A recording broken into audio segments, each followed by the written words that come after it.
Hello everyone, welcome back to my channel and welcome to my July 2026 reading vlog. So we are 8 days into the month and so far I have already finished the book that I have held over from last month, and that was Meanwhile in Another Part of the Forest, edited by Alberto Manguel and Craig Stephenson. Gay stories from Alice Munro to Yukio Mishima, and I'm giving this one 3 stars as usual in a short story collection. You have ones that you don't like, and then you have ones that you really like, and then you just have the other ones that just happen to be in the short story collection.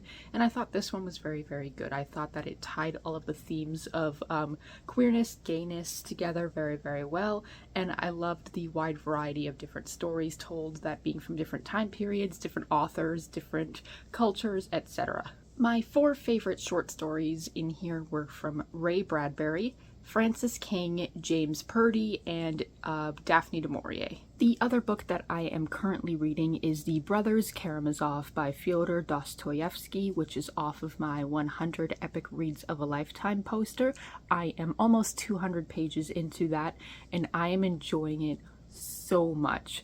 I will talk more about it in the vlog dedicated to the final books off of the posts that I have to read, which will be coming out later this year, likely November. And I am enjoying it so much. I just think that this is a really well done story. Simple so far for what it is, but it is just so impactful. Of course, I will talk about it more in depth in the vlog dedicated to it, but I am enjoying it way more than I am reading War and Peace by Leo Tolstoy, which, if you don't know, I have been attempting to read since January, and I'm only 700 pages in out of 1250, and so far I am enjoying Dostoevsky a lot more than I am enjoying War and Peace, which kind of sucks, but hey, at least I'm enjoying some of the Russian literature that I have to read off of the poster. Stay tuned for what I will be reading next.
Here I am with another update, just to say that I have finished The Brothers Karamazov by Fyodor Dostoevsky, and I am giving that book 4 stars. Of course, I talk about it at great length in my vlog, which will be coming out at the end of the year, but I really enjoyed this novel. I enjoyed the dynamic between all of the brothers.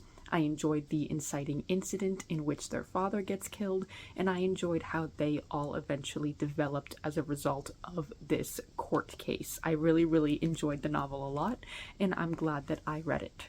So thank you to the poster, of course. In the meantime, I also started and finished yet another book, and that book is the newly debuted novel Half His Age by Jeannette McCurdy. I waited for this book to come from the library for 6 months.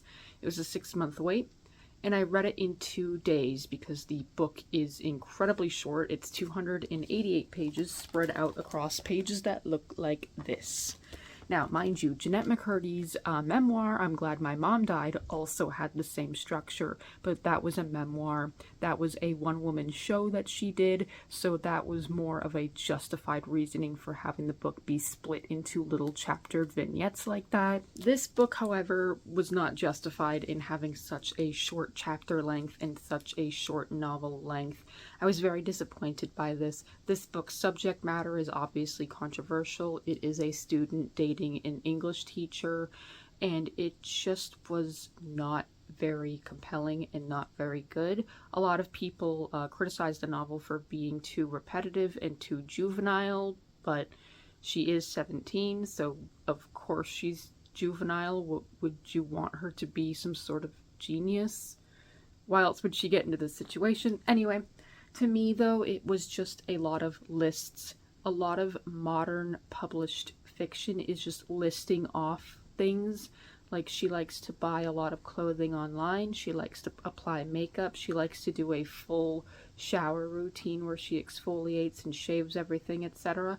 So a lot of this novel is just lists, especially of food as well, just listing things instead of having a character and like describing things.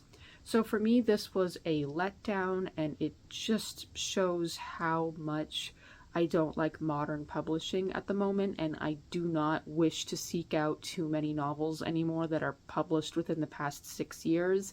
It just feels a lot like fast fashion to me, where it's just quickly absorbed and then cast aside. Like, I did not really glean anything from reading this. However, I do think Jeannette McCurdy is a good writer. This story just fell flat for me based on the more modern way that she was writing this fictional story. So for me, this was a 2-star, but I do not think that Jeannette McCurdy is a bad creator in any way. I do prefer her memoir, obviously, but I wanted to try this, and I didn't like it.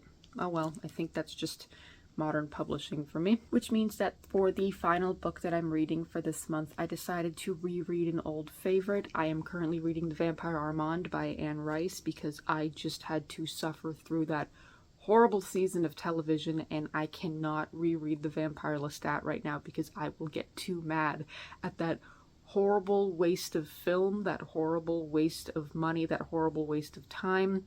And so I decided to reread the book of my favorite character, who I think was the best part of that waste of television. So yeah, rereading The Vampire Armand right now just to feel something. Who knows if I will pick anything else up in the meantime, but for now, stay tuned for more clips and for my final wrap-up.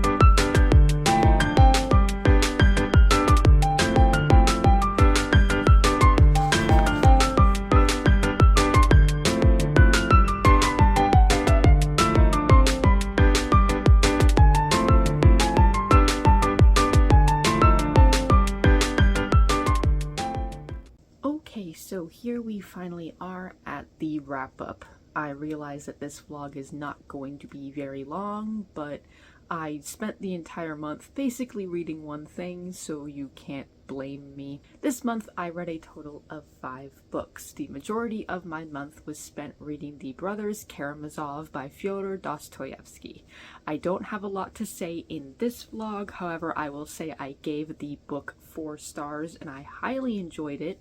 I did not enjoy the second part as much as I enjoyed the first part and the relationship between the family, the brothers, and all of their relationships outside of that. However, I do talk in length about this book in my vlog, which will be coming out at the end half of the year. I have 20 minutes worth of content just on The Brothers Karamazov, so that is going to be a big video unto itself, which is why I don't have a lot to say in this one, but just know that I really enjoyed The Brothers Karamazov, and so far I have enjoyed it a lot more than I have out of what I have read out of War and Peace. Next, I finished the book Meanwhile in Another Part of the Forest, Gay Stories from Alice Munro to Yukio Mishima by the editors, and I gave this 3 stars. It's really hard to give a short story collection anything higher than a 3 because you have a lot of stories that you like and a lot that you're not really connecting with. However, I did pick 4 out of the 45 that I thought were worth tabbing and thought they were excellent. I got this book for $1 at my local library's library book sale, and I am so glad that I found it because I think this is just a wonderful short story collection. It is a great time capsule for who was writing gay stories at the time, who was a gay author when, and different places all over the world. A lot of these works were translated, so it is just a really, really nice collected short story collection talking about the gay experience prior to the 1990s. So I really, really enjoyed this collection a lot. I then read Half His Age by Jeannette McCurdy, which I ended up only giving 2 stars. While it was written definitely in Jeannette McCurdy's writing style, I feel that that lent better to her memoir, her little vignettes about her life and her mom, more than it did for this fictional character, where the only thing that was really going on was a distant relationship between her and her mother, a fraught relationship between her and her best friend, and of course the romantic relationship between her and her teacher. I felt that the book didn't really delve into anything proper. It was too short for what it was, and a lot of it was just a lot of listing things, so listing all of her skin products, listing everything she bought, listing all the food that she ate, etc., and it just did not feel like it had a lot of substance. It felt like she was filling up the page. While I think that the arc that the character went through was interesting, there was just not enough for it to be a book that I thought was very good. So I just did not enjoy Half His Age by Jeannette McCurdy. That was a 2-star for me. I then started to reread The Vampire Armand by Anne Rice because of the travesty that was the Vampire Lestat television season. I felt that although Asad Zaman had the best acting in the season, I have no idea why they did that with his character and why the final episode was like that at all. I thought it was just an absolute mess. I thought they butchered the novel, and I thought that even the adaptation itself wasn't creative or interesting or fun because all the characters were just talking over each other, all the characters were just referencing modern things, and a lot of it was just them backtracking on some of the details that they screwed up in the first season. However, I thought most of the adaptational changes were fine, and I don't think they needed to be so heavy-handed on focusing on the smallest details that don't matter. And they were not big twists like they thought they were. And I am extremely worried about how they are going to tackle both the new Queen of the Damned season that was announced, as well as anything else that might happen. So I had to return to the books to feel better. I am only halfway through the reread right now, but I have already read this book and I greatly enjoy it. To me, it is just simply a very interesting character piece rather than a all-engrossing, like, epic novel. This is a wonderful, wonderful character piece about Armand growing up with Marius in Italy, and then, of course, becoming a vampire, and then everything that happens prior to the events of Interview with the Vampire. I just think that this is a very, very well done novel, and all of the words on the page have meaning. And I just love being engrossed in Anne Rice's world, and I am so glad that while adaptation can be lost in translation, I am glad to know that the novel will always be here and always be accessible to me so I can return to it when things go wrong. So while I'm reading The Vampire Armand, it's safe to say that I will be giving this 4 stars like I did last time. And finally, I finished off my month by reading Batman The Adventures Continue Season 2 by Alan Burnett, Paul Dini, Rick Berchet, Ty Templeton, Jordan Gibson, and Monica Kubina. Once again, this is the creators of Batman the Animated Series in comic form, creating sort of episodic comics about how they planned or could have planned or wanted to plan further episodes of the original 90s cartoon.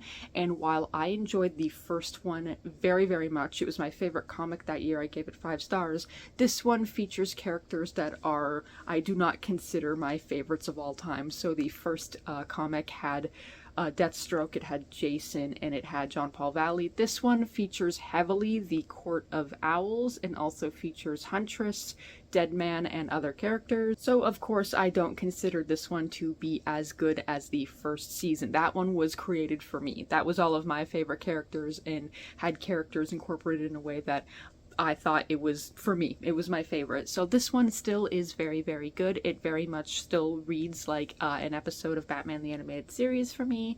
And of course, people want to incorporate the Court of Owls because that is one of the more interesting and creative ideas that have been brought into modern comics in the past 20 years.